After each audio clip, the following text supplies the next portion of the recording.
on the matters of others. Matters of others. Matters of others. Matters of the others. I'm going to have a recap of last week Friday. He said the strength of any altar is directly proportional to the strength of the strength of any people is directly proportional to the strength of their altars. And I told us that an altarless person is a useless person. Anybody without an altar is very stupid. And like I say here, if you lack an altar, you become a victim of somebody's altar. I told us that every behavior is powered by an altar. Every attitudinal display is sustained by an altar. There is always an altar behind certain character dispositions. Beyond the general altar that we have, there are personal altars. If you lack your own, you become a victim of somebody's altar. So we say the strength of any person or people or nation is directly proportional to the strength of the altars. Number two, every realm is sponsored by an altar. And I threw a word of caution. Never fight a man in his realm until you know the strength of his altar. I told us where I saw where crowd gathered at Port Harcourt Road. And I told the driver to clear. I went to see. And lo, because a lady who slept with a man and man God came out of a private part. That's somebody's altar. He has sustained an altar. He has serviced an altar. So the man walked out and the lady was shouting, "My God, we are coming from his private part." So people brought her and kept on the floor for ice. Trust Nigeria, they were recording her. That's what we say. So for that kind of man to be speaking and there is nothing backing you up, don't challenge him. Are you catching my flow now?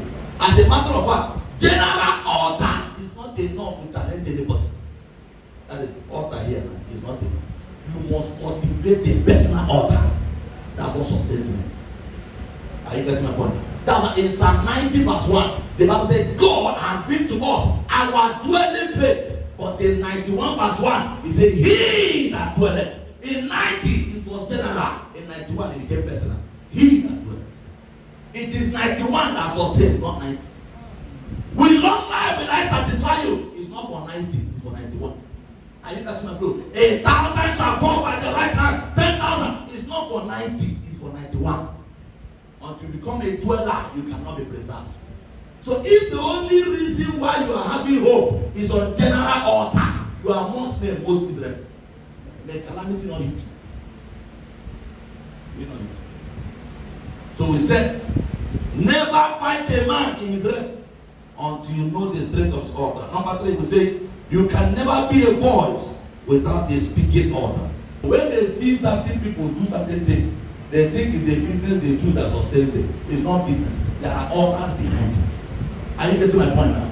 So anybody you see who is a voice, there is nobody actually is neutral.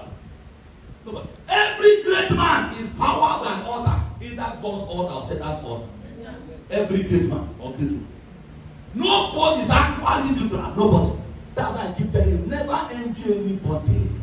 Never. Because the person you are envying, if they show you process, you might not undergo it. Help me hit 200 just I love myself. We are not sure. So I love myself. So every voice you see is sustained by a speaking altar. There's an altar backing them. Number 4, no territory is possessed until certain altars are destroyed. You can't take over a territory until altars, including your house, where you live. Any form of territory cannot be possessed until altar. That's why I told us last Friday. Never back into a new apartment without first dedicating an apartment to God. You don't know the foundation that laid on the apartment. I told you, foundation is stronger than decoration. What eyes can see are decoration. Nobody sees foundation. And yet, in the realm of the supernatural, the invisible controls the visible. What you can see is stronger than what you can see. So never party. If you are not sure of the landlord, the landlord is a good man. What of those that live before you party? What of those?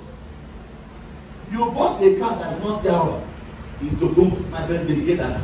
When people do dedication, it's not foolishness. They are changing hands. from the hand I was with it to the rightful hand. I don't know the hand here, but I want to hand it over to my God. Take it. Why? No territory can be possessed until altars are destroyed. So certain altar, are we together? Number 5. I'm trying to rush up and go to other things. You can never destroy an unidentified altar. Any altar you cannot identify, you can destroy.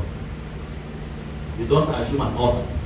That's why when Gideon was struggling with the mystery behind his greatness, God told him, God mentioned the name of the altar in his father's house.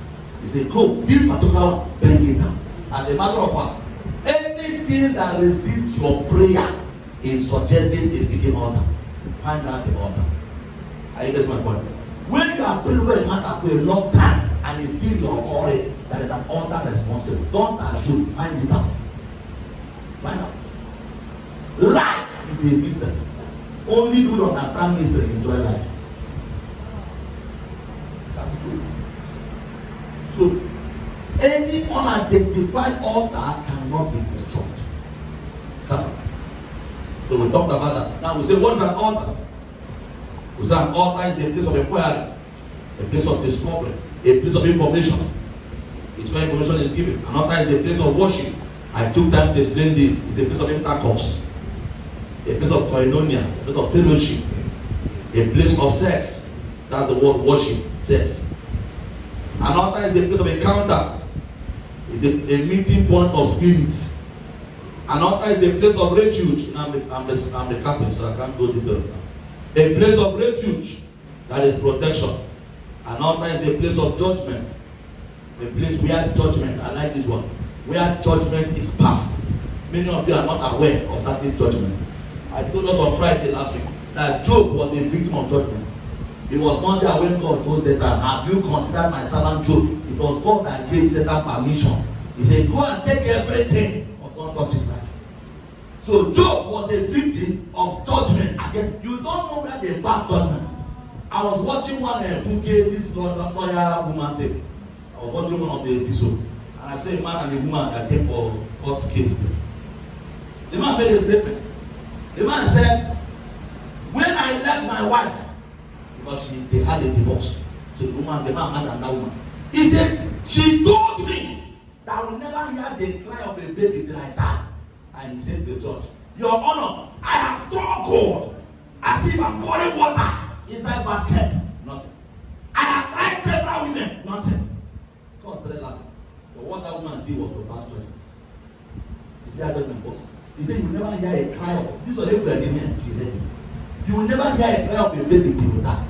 Now, so the judge asked the woman, Madam, this is not within us to decide. But I want to ask you, what did you do that made you not have a child? The woman said, I just spoke. She didn't just speak. Are you catching my point? What she did was to pass a judgment. So altar is a place where judgment is passed. Are you catching my point? That's now listen to this. That's why God is not just a God of judgment, He's a God of justice. Because judgment can be perverted, justice cannot. Are you catching my point? So because it's judgment, a stronger voice can counter that judgment. So Satan does not have what it takes to perceive, to declare justice. Only God has that. Satan cannot do justice. Only God. So when they take you to a shrine and they pass judgment on you, you can return to a higher altar and change the judgment. Satan does not understand justice. He's not in this matter. No justice. So somebody can be innocent and still be a victim. And when people say, I can't be a child. I can't even get a child and still suffer. Because judgment can be perverted. Are you catching my point?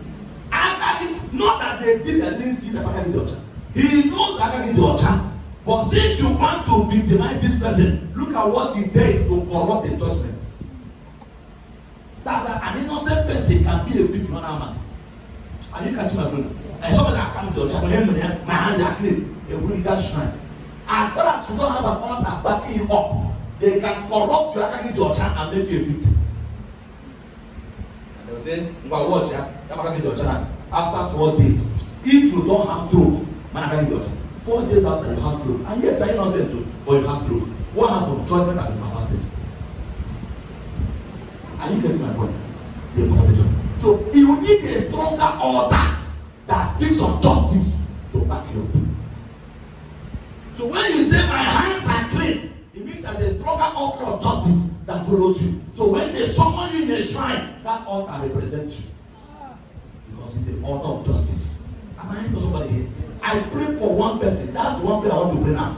Every satanic judgment bad at your family. If you stand up and shout to them,